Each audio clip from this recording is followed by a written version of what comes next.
Well, they can go make noise somewhere else. Okay, go for it. Okay. So, poor at chit chat, yeah. Difficulty with open questions. If I asked you, how was your day yesterday, what would you tell me? Boring.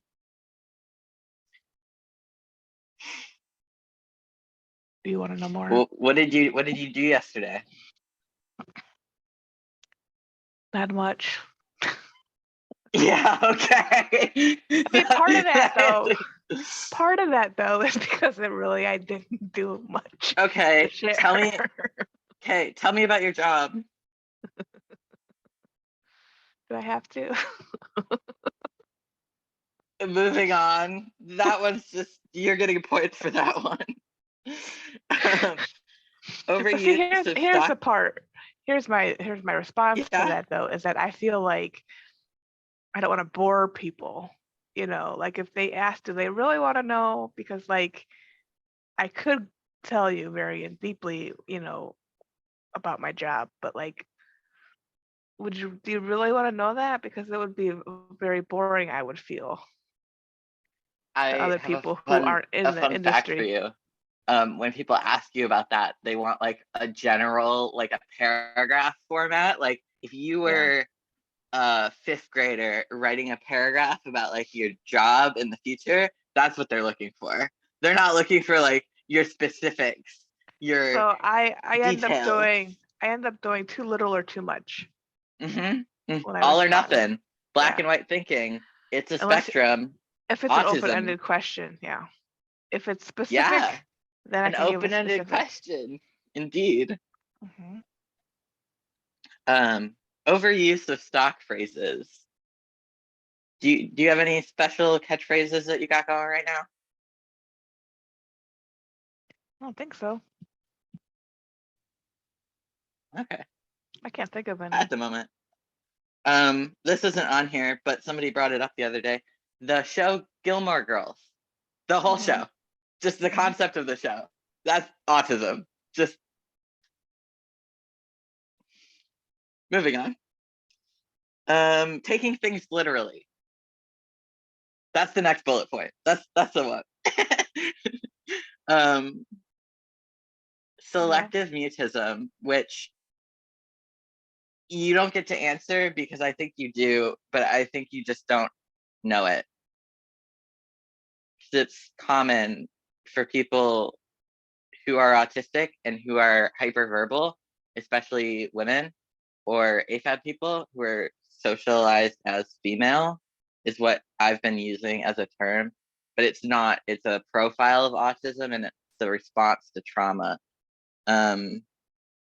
But we weren't allowed to stop talking.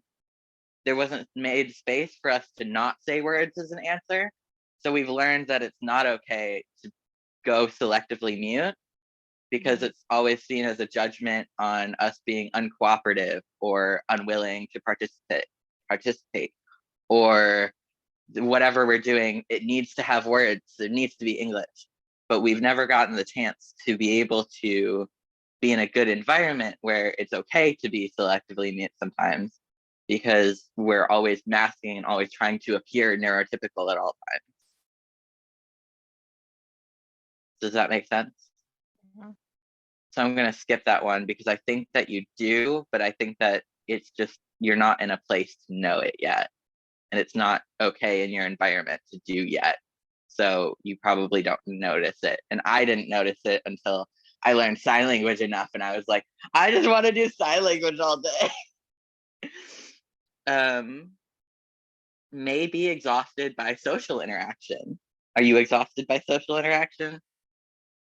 I can Not, especially with new people. Yeah, it's nice to have a day off after being with somebody new or anybody.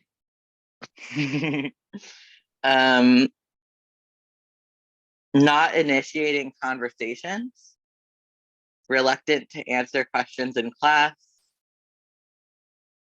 Those two, I feel like you would have a conversation if you needed to have one, and you could answer every question in class. I don't know. Those kind of I feel. could, but I wasn't the one to always raise their hand though. I could answer them, but If I the didn't teacher was like, voluntarily.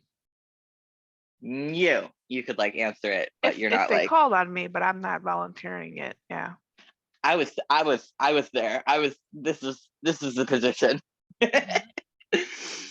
um Difficulty with appropriate facial expressions and responses. Hang on, wait. Next part of the sentence. May laugh inappropriately.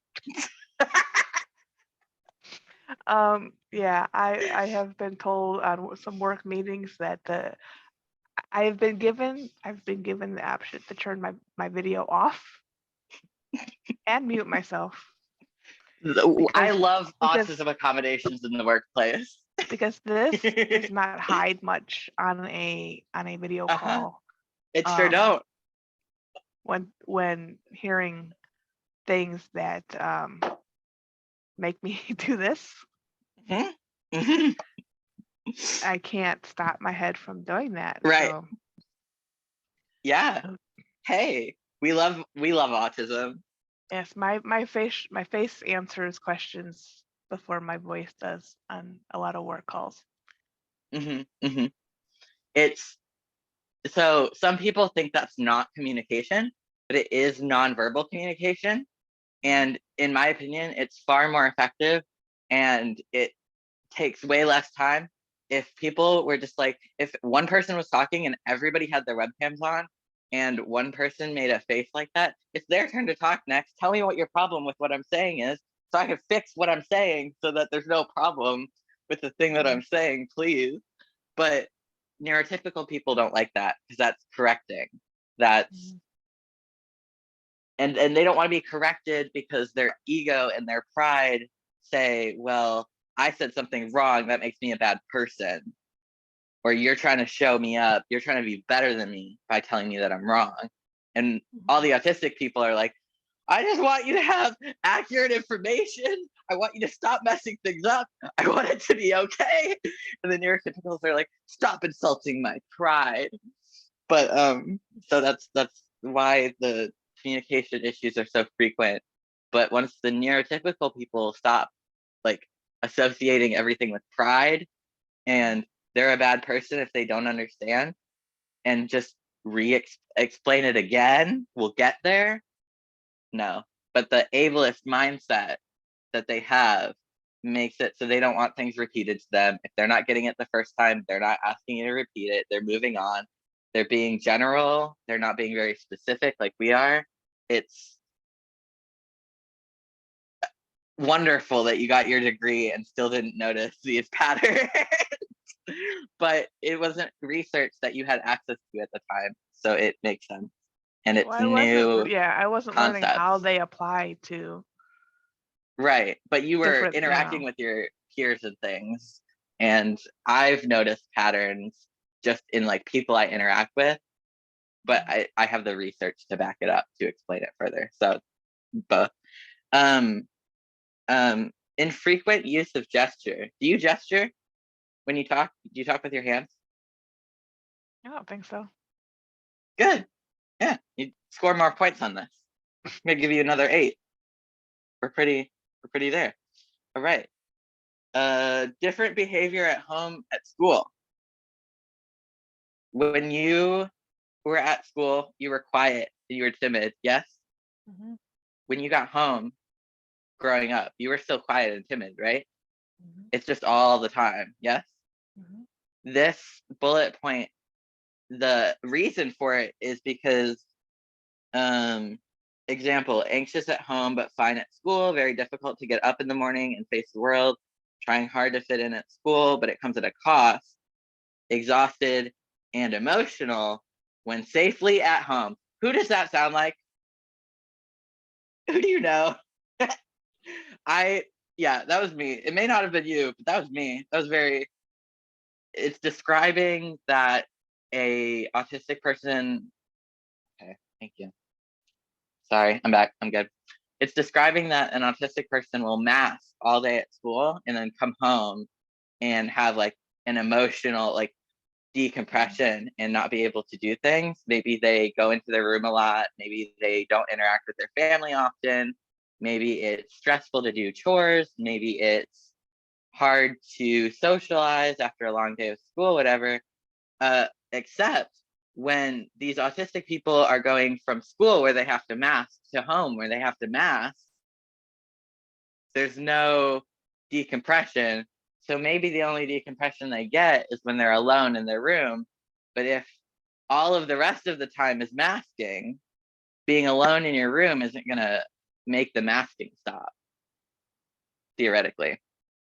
Because as women, we learn to mask all the time for everyone at no regard to our personal cost. Because neurotypical people, they just do it, they're fine, it doesn't take their battery, but it takes our battery a lot, and we don't even notice until we start realizing we're autistic, or really big burnouts where we're like, I don't, socializing with people is hard, I don't know what's going on, but like I hate it. Anyways, we're almost, we're like half, we're over halfway done. Anyways, high levels of anxiety may be misdiagnosed with mental illness, like bipolar or BPD. I never went, so. You're valid. But may also develop mental health problems, depression, self-harm, OCD, demand avoidance,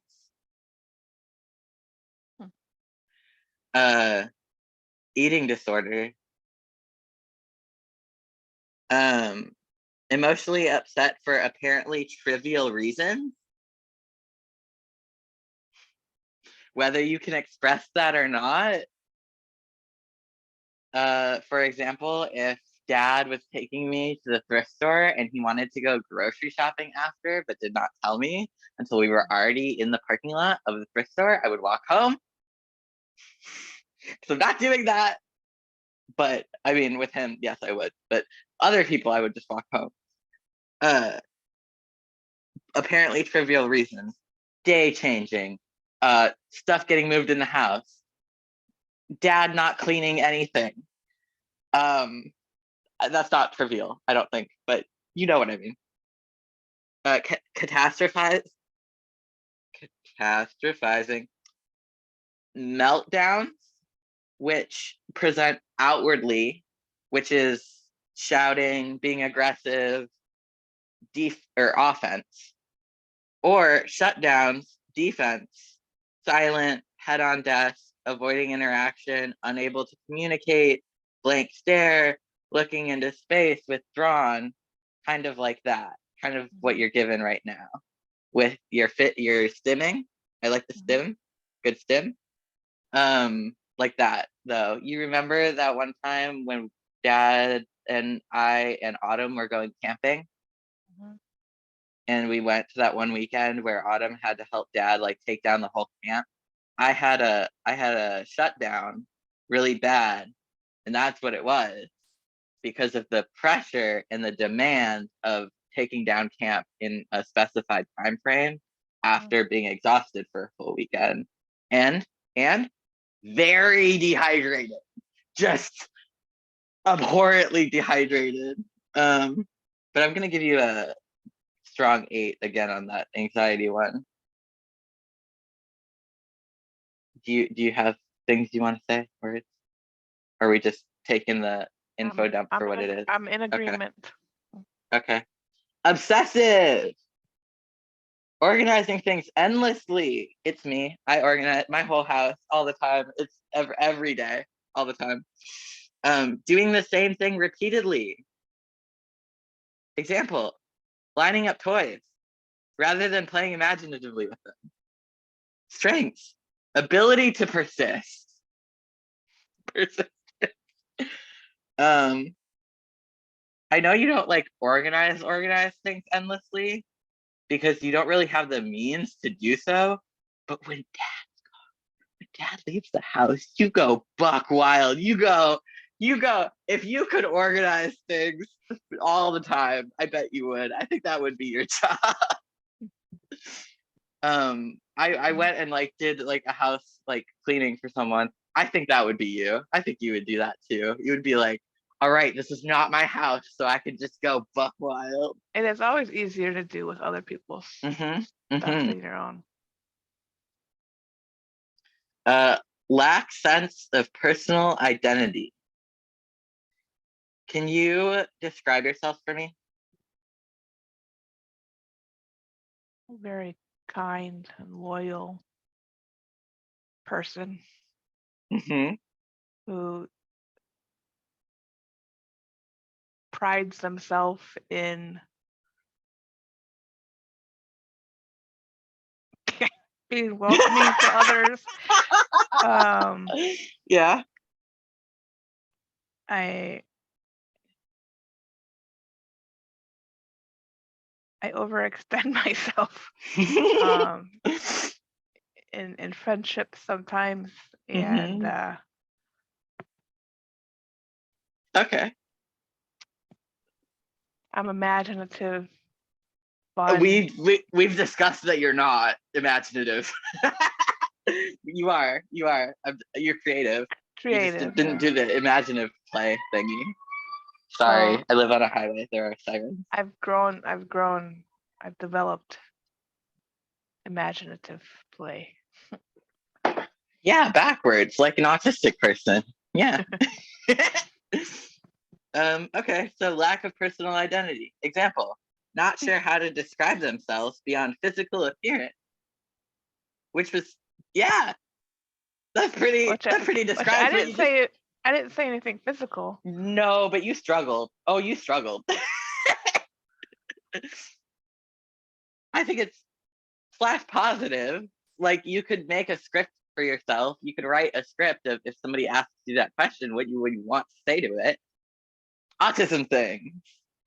Because scripts, while they're seen as like a, ooh, you're saying the same thing over and over again, it does release a lot of anxiety because then I know exactly what I'm going to say. If somebody asks me this question, I'm not going to fumble and like sit there for a minute to come up with things, which is why accessibility tools includes things like scripting because it makes conversation and interaction with neurotypicals more accessible. It's like using the buttons on the iPad, you know, for lower speaking autistic people. Um, Lack of personal identity, over apologetic, appeasing others is the rest of that one. Strengths, freedom from social constraints, not you don't have that. I'm sorry. The social constraints are they're pretty there. I'm gonna give that one a strong 9. Gender, gender, gender. It may lack certainty about gender. Do you lack certainty about your gender? Hang on. No, there's another bullet point. May reject feminine clothing. Preferring practical clothes. No interest in hair or makeup. Tomboy type.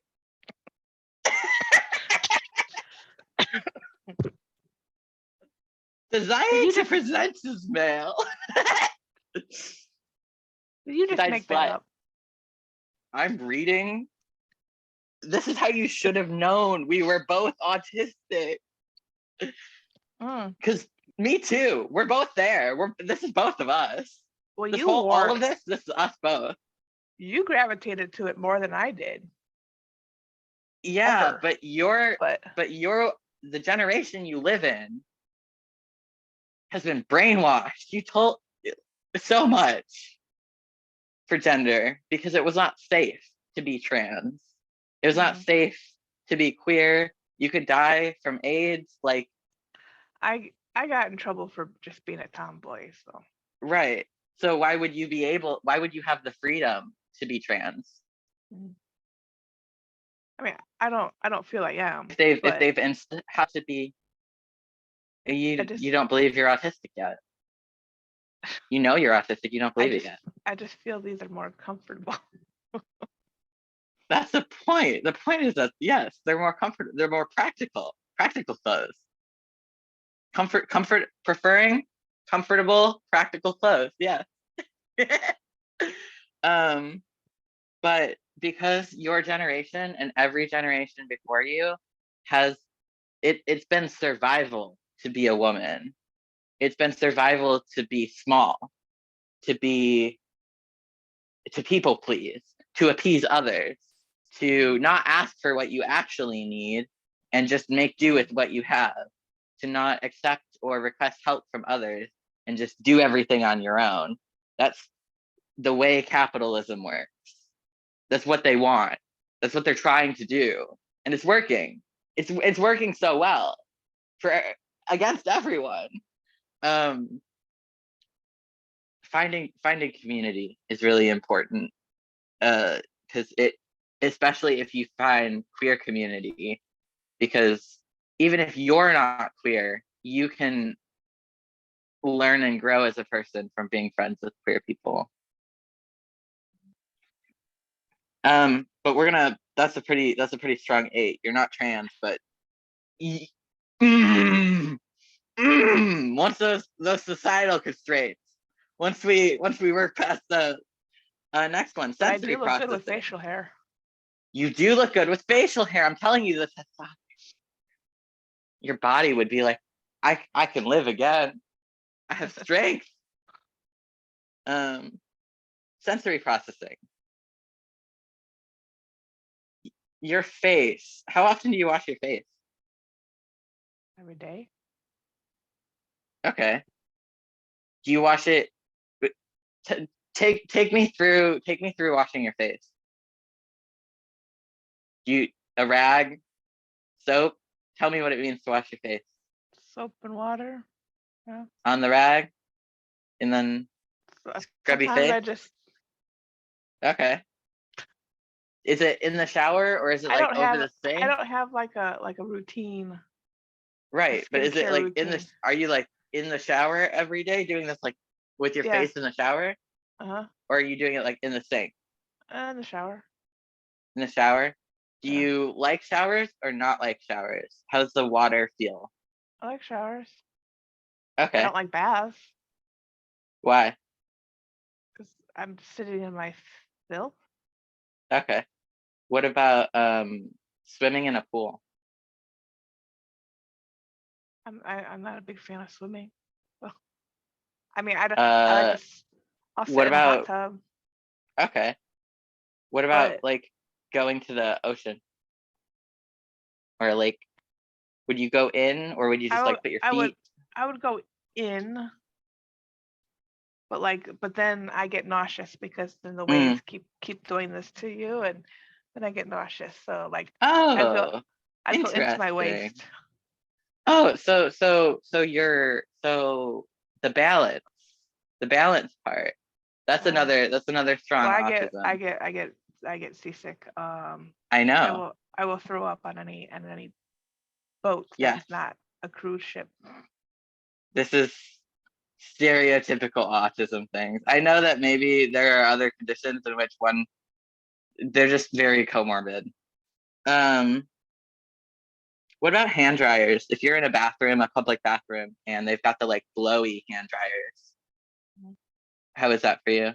Does the sound hurt your ears? It's loud. I don't like them being so loud, but I don't mind Would you using them. use it?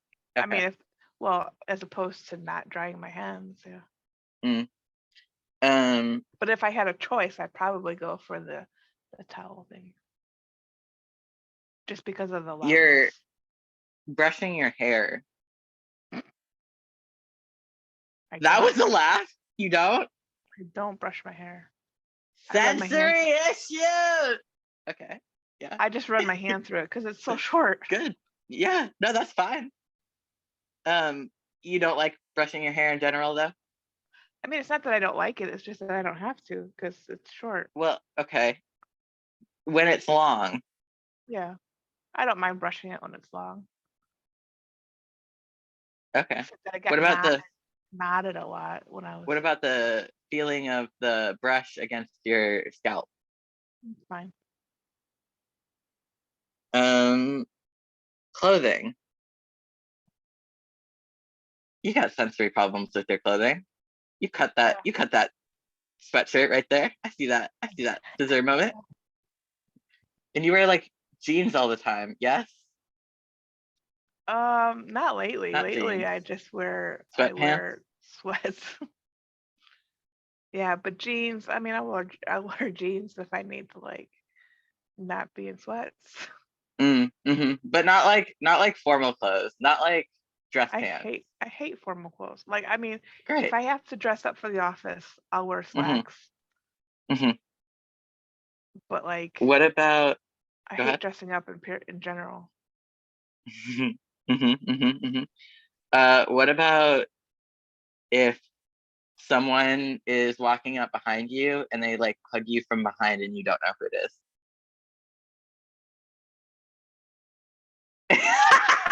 Yeah, bury that.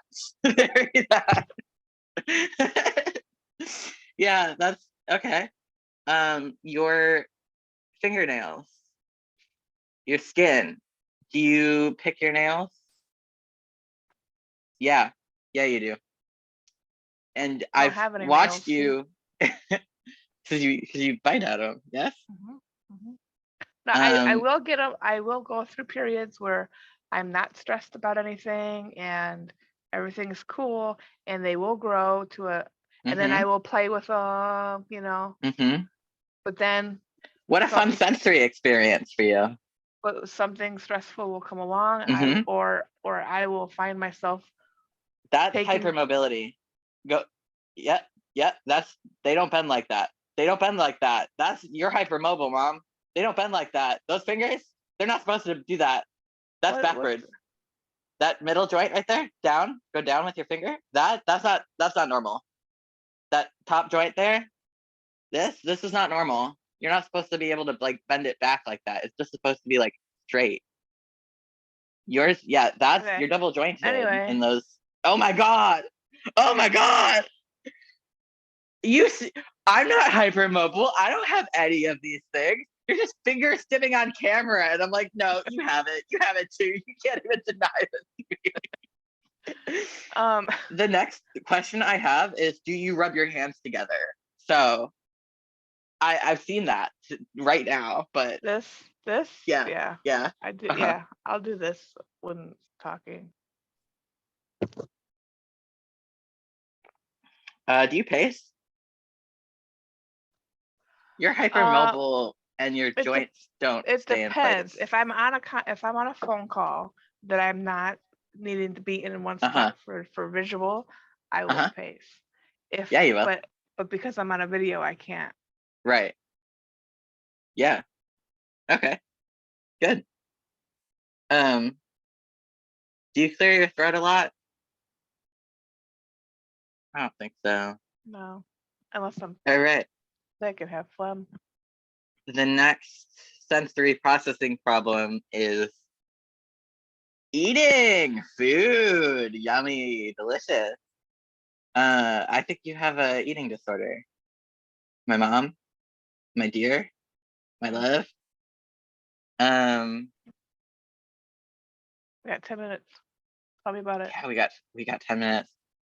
You know how you would go on diets a bunch of the time and like salads and stuff and try to lose weight? Like there are Mhm. some, yes, for cancer reasons, yes, we can try to lose some weight, but um growing up, I feel like you were always on a different diet or you were trying to like watch your how much you were eating or something, like that kind of feeling. And it did pass down.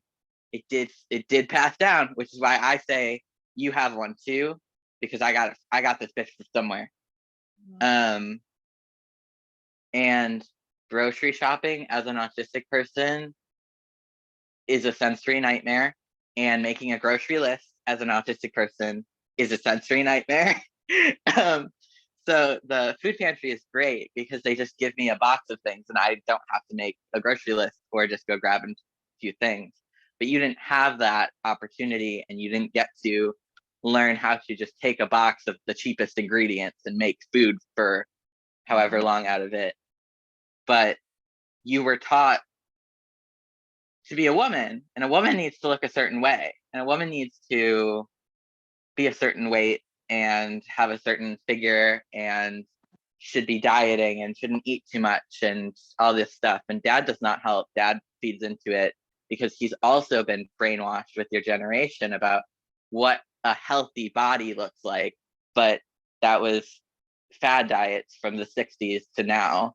And now we're realizing, hey, we just got to be eating regular meals. We got to be eating consistently. We got to be having some snacks in between, smaller portion sizes when we get to meal times, because our bodies need consistency. Consistency is the thing, but we can't feel hunger cues as well as we should be able to. Other people have hunger cues to be like, hey, you need to eat soon. You need to eat soon. You're getting hungry. You're getting hungrier. We're going to be eating soon. And they could ignore it a little bit, but still remember that they need to eat. Ours, nothing. Clueless.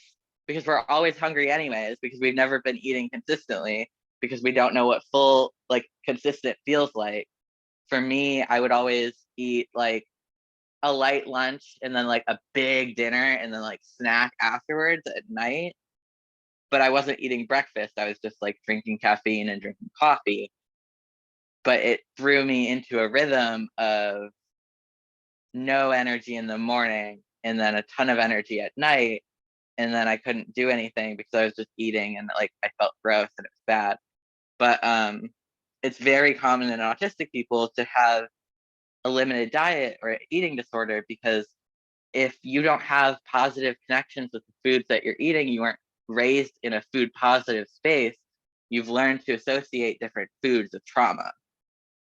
So it makes it hard to eat. Like orange juice, I don't know, just as an example, orange juice is something I didn't like for a long time. Freezing it myself, love it now. I've reassociated the experience of orange juice with juicing it myself and drinking it and enjoying it. But for a while, because I don't know why, I just didn't like it. There was something that happened. Maybe it was the throwing up thing. Maybe it wasn't. Maybe it was the hospital. I don't know. But for some reason, I just didn't like orange juice. And now I've reassociated it. But I didn't know that I needed to reassociate it until I recognized that I didn't like it, because not because orange juice is bad, but because I had a problem with it before. And I didn't realize that I had to go through and do that with so many things. But one of the strengths of this section is may find great pleasure in certain sensory experiences. So we love good sensory things. Sorry, I'm not trying to bring you down. Your facial expression is concerning me. No, So I'm I was just trying to gonna think process. about if there were things that I didn't like I avoided, and if I avoided them, was there a connection to something else? I was just processing what you were saying and trying to You're valid. think if there were examples that I had, but I can't think of. Part of growing up poor or in a recession or with not enough money is getting groceries that don't go together into a meal. Mhm. And part of it is, this is a very common experience in my generation. This is not just you guys. It's parents sitting their kids down at the table and saying, I put food in front of you, you will eat it. I don't care if you like it. I don't care if you don't like it. You will sit there and you will eat it, or you will not eat. And for autistic kids, Did I ever do that's that to you? no, not Okay. you specifically. I don't No, think. I I was think just dad did a wondering if few I did. times. Mm. You might have it because we didn't have, because when you have picky eater children, you want to get them to eat somehow.